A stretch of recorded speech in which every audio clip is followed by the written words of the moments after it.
Subscribe कीजिए कुंडलिनी जागरण को और प्रेस कीजिए बेल आइकन को, जिससे कि आपको मिल सके हमारी लेटेस्ट वीडियो सबसे पहले। जैसे आज एक साहब आए, कहने माँ मेरा आज्ञा चक्र आप ठीक करो। मतलब क्या कि मुझे अहंकार हो गया, इसे आप निकाल दीजिए। अगर किसी आदमी को कह दीजिए कि आपको अहंकार है तो वो मार बैठेगा आप। लेकिन जिस वक्त आज्ञा चक्र में दर्द होने लग जाता है तो खुद ही कहते माँ मेरा आज्ञा जरा कृपया आप ठीक कर दीजिए, इस आज्ञा से मैं परेशान हूं। क्योंकि जो चीज आपकी दूषित है वो इशारा ही नहीं करती, कभी कभी दुखती भी है, कभी कभी बताती भी है, जताती भी है, और आपके उंगलियों पे आप जानते हैं कि आपको क्या शिकायत है, और आपको शिकायत से एकाकार नहीं होते। हम लोग योग प्राप्त होने से पहले एकाकार होते। कोई आदमी है, जैसे एक किस्सा है, आप लोग बहुत सीरियस हैं, इसमें सीरियसनेस की कोई जरूरत नहीं, हल्की तरह से प्रसन्न चित्त में। परमात्मा का विषय सीरियस नहीं है, गंभीर है, लेकिन सीरियस है, प्रसन्न चित्त करने वाली नहीं है, प्रसन्न चित्त में। तो एक साहब गए मिनिस्टर साहब से मिले, तो वहां एक साहब बैठे हुए थे, तो वो खूब कूद रहे थे। इनके समझ में नहीं आया।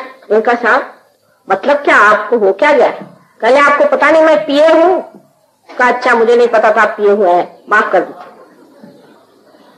ये जो हम अपने ऊपर चढ़ा लेते हैं कि किसी नौकरी में हो गए, किसी पोजीशन में हो गए, दो चार पैसे इकट्ठे हो गए, उसका जो एक अभिमान, ये अभिमान नहीं, दुराभिमान, ये जो हमारे खोपड़ी पे लग जाता है, जिससे हम अजीब से होकर के पिए हुए घूमते हैं, ये छूट करके मनुष्य देखता है कि ये जो है ये बाह्य है। अपने बुद्धि का गुमान, अपने पढ़ने लिखने का गुमान, हर तरह के गुमान मनुष्य में चढ़ जाते हैं। वो तो बात बात पे घोड़े पे बैठ जाता है, घोड़ा है नहीं घोड़े पे बैठा है। ये सब इस तरह से छूट जाता है जैसे कि प्रकाश में अगर आपने हाथ में कोई सांप पकड़ा तो उसे आप फेंक देते हैं, उसी तरह से सब चीज फेंक जाती है, कहना नहीं पड़ता।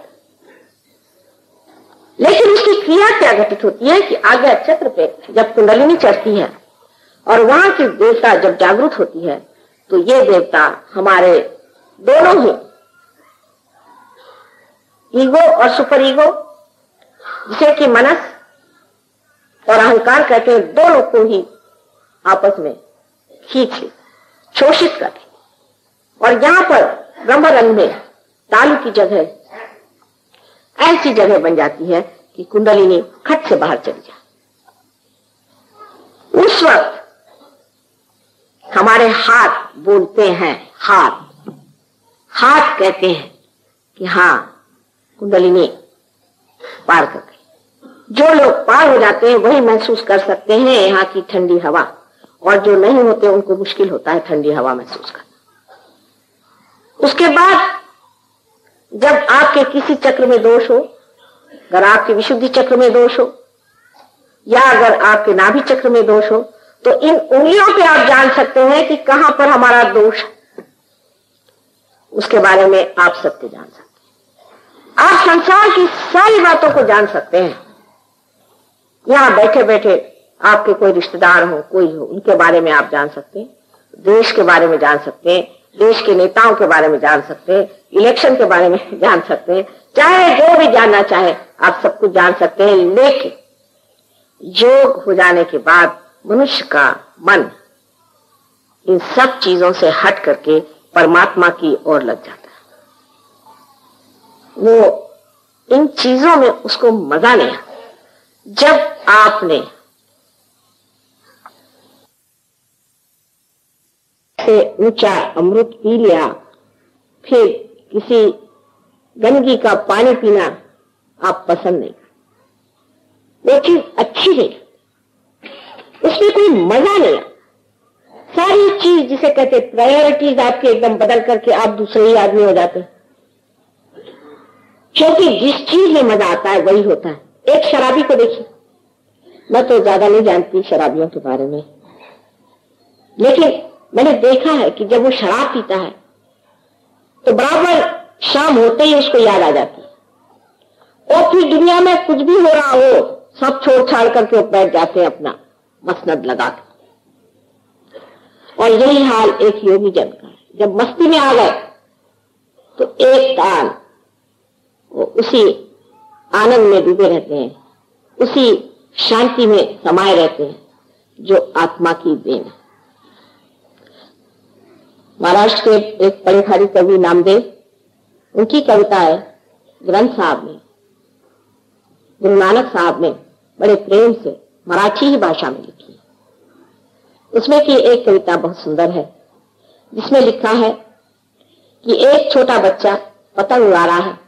उसमें शब्द भी मराठी का है कि भरारी गगनाथ, माने ये कि जो आकाश में, भरारी को पता नहीं क्या शब्द होगा, कि जो आकाश में घूम रही है, और लड़का जो है वो खेल रहा है, वो सबसे बातचीत कर रहा है, हंस रहा है, लेकिन उसका चित्त पूरा उस पतंग की ओर है। यही योगी जन का किस्सा होता है कि सबसे बोलते रहे लेकिन चित्त उसका आत्मा की ओर है। दूसरी उन्होंने जो कविता की पंक्ति है उसमें लिखा है कि औरतें हैं पानी घड़े में लेकर जा रही हैं, 4-4 घड़ियां सर पे रखी हुई हैं, जल्दी जल्दी जा रही हैं, और आपस में मजाक भी हो रहा है, हंसी भी हो रही, बातचीत भी हो रही है, लेकिन सारा चित्त उनका अपनी घघरी पर।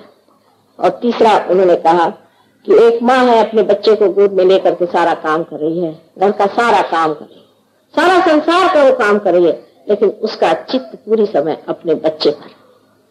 यही कुंडलिनी, इसका सारा चित्त आप पर लगा हुआ, सारा विचार इसका आपके ऊपर में, और इतनी उत्सुक और उत्कंठा से इंतजार कर रही है कि कब मेरा बेटा इस और आएगा जहां वो अपने पुनर्जन्म को प्राप्त करे। उसको और कोई दुनिया की चीज नहीं चाहिए। उसका जब तक ये कार्य पूर्ण नहीं होता तब तक ये शुद्ध इच्छा जो आपके अंदर सुप्तावस्था में है उसको चैन, वो ढूंढती फिरेगी, इधर जा उधर जा, जंगल में जा, पैसे में खोज, उसमें खोज, उसमें खोज। आप जो जो गलतियां करेंगे बेचारी उससे आहत होती जाएगी, पर अंत में वो बैठी रहेगी कि एक दिन ऐसा जरूर आएगा जिस दिन सुबुद्धि से मेरा बच्चा इस योग को प्राप्त करे। तो आप आत्मा का जो स्वरूप है उस सत्य को जानते। जैसा मैंने आपसे बताया कि संसार में 3 तरह के लोग होते हैं। एक तो तामसिक लोग जो कि झूठ को ही सत्य मान के उसके पीछे में अपनी जिंदगी बर्बाद करते थे, और दूसरे राजसिक कि जो झूठ और सच दोनों का फर्क ही नहीं जानते, उनको कोई चीज में गलती नजर नहीं आती। और तीसरे सात्विक होते हैं जो सत्य को पहचानते चलते हैं। लेकिन जब आप योगी जन होते हैं तो सिवाय सत्य के आप कोई चीज को पकड़ ही नहीं सकते, अछूत। जैसे रत्न पारखी लोग होते हैं कि हीरे को बराबर पहचान लेते हैं, ऐसे ही वो सत्य को एकदम पकड़ लेते। उदाहरण के लिए ईसा मसीह का देखिए कि जब मारी मगदली में एक बहुत निम्न स्तर की स्त्री थी, उसको लोगों ने पत्थर मारना शुरू किया, तब ईसा मसीह का इन औरतों से कोई संबंध बनता नहीं। तो जाके उसके सामने खड़े हो गए और कहा कि भाई तुम में से जिसने कोई पाप नहीं किया हो वो पत्थर मारे, वो भी मुझे।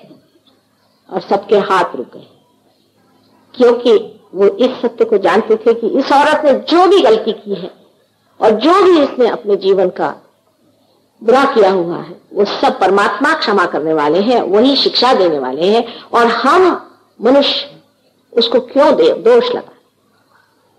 जिसने सत्य को जाना वो असत्य के पास कैसे खड़ा रह सकता है, आप ही बताइए।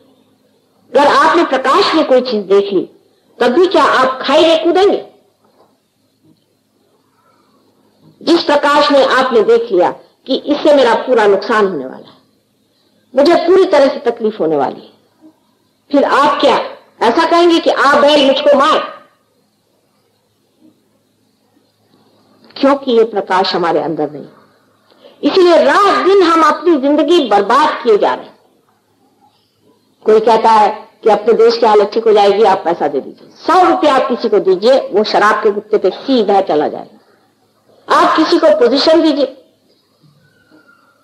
जैसे मैंने कल धोबी का किस्सा बनाया था, आप किसी भी विद्वान को आप बड़ी नौकरी दे दीजिए या किसी सत्ता में भेज दीजिए, उनकी खोपड़ी एकदम उल्टी बैठ जाए।